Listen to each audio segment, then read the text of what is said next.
Here at this school, we've been really exploring how brain research has an impact and implication on how we as teachers teach and how children learn. Thanks to the leadership of Junior School Principal Mike Walker, we were able to host a Learning in Brain conference of our own here on this campus. What we're trying to do right now, and what's happened in the educational world in the last 5 years, is to build the bridge between what the researchers are doing in the labs and what the teachers are doing in the classroom. And that's what the Brain Symposium is all about. We're trying to build the bridge between the science of the laboratory and the practical application to the classrooms. I have been interested in this for several years now. Albuquerque Academy was hosting their own small-scale conference in the summer on neurological research. And it's where I met Frank Cross, who was compelling, and it was transformational. We started to think about how we could bring that to not only Punahou, but to bring it to Hawaii and share it with our educational colleagues in both the public and private system. We invited Frank Cross, and I think our classroom teachers really started to think about not just the content they're teaching, but how we really actually have to begin our teaching with a fundamental understanding of how the human brain learns. This past year, we were able to really think about this possibly being an annual conference. There's a lot of momentum, and we were able to launch Brain Symposium 2011 here on this campus this summer.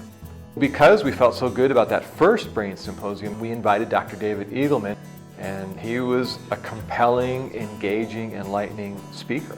He, on the one hand, is a scientist, is a researcher, and his credibility as a researcher is impeccable.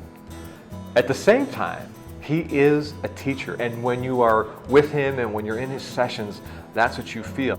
I think there are several ways that teachers can use brain research to help them teach better. One of them is by looking at how the digital brain is different from the kind of brain they grew up on. Things have changed a lot in terms of the technologies that children grow up on, and that changed the way that teachers need to address their students. So in terms of things like taking the best that video games have to offer, and also dealing with the way that kids are used to taking in information now. They also need to understand basic issues of brain science, like why sleep is important for the brain, and encourage their students to get good sleep practices, because that's what consolidates information. And finally, I think the important thing for teachers to do is to teach their children how to think creatively as opposed to merely regurgitating information for a test.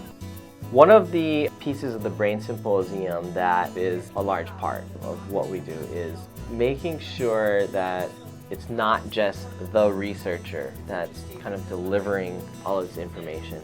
So we created these breakout sessions around the symposium. There's a number of teachers who are really interested in brain research and have applied it into their classroom and are totally willing to share with other educators. The teachers hosting the breakout sessions is really an example of how this research is resonating with teachers. Their inclination and ability to lead those sessions is an example of both sort of the mastery that they're acquiring, but also their eagerness now to be a resource to their colleagues. And those sessions are, more engaging and dynamic and very participatory. It's a highlight of the conference. Teachers are really starting to ask themselves, what more do I need to know about the children in my classroom, their brain development, the brain research that is currently happening out there, and how that impacts how I teach and how the children learn. It really left the participants at the end of the two-day conference with a lot of questions, which is good because what Dr. Eagleman pointed to was questions then lead to greater conversations about this. We've now had 2 summers of Brain Symposium, keynoted by credible, engaging, charismatic, knowledgeable speakers. So we thought we were ready for the next step. Brain Rules, written by John Medina, is a book that our faculty have read, and frankly, I've been recommending it to parents. So we just thought, let's ask Dr. Medina if he'd be interested in keynoting Punahou's 3rd Brain Symposium. So we wrote him a letter, and he's going to be here in June of 2012, which is tremendously exciting for us. With Dr. Medina, we want to open that up nationally and internationally, and really start to position Punahou as a resource for what the educational community is learning about neurology.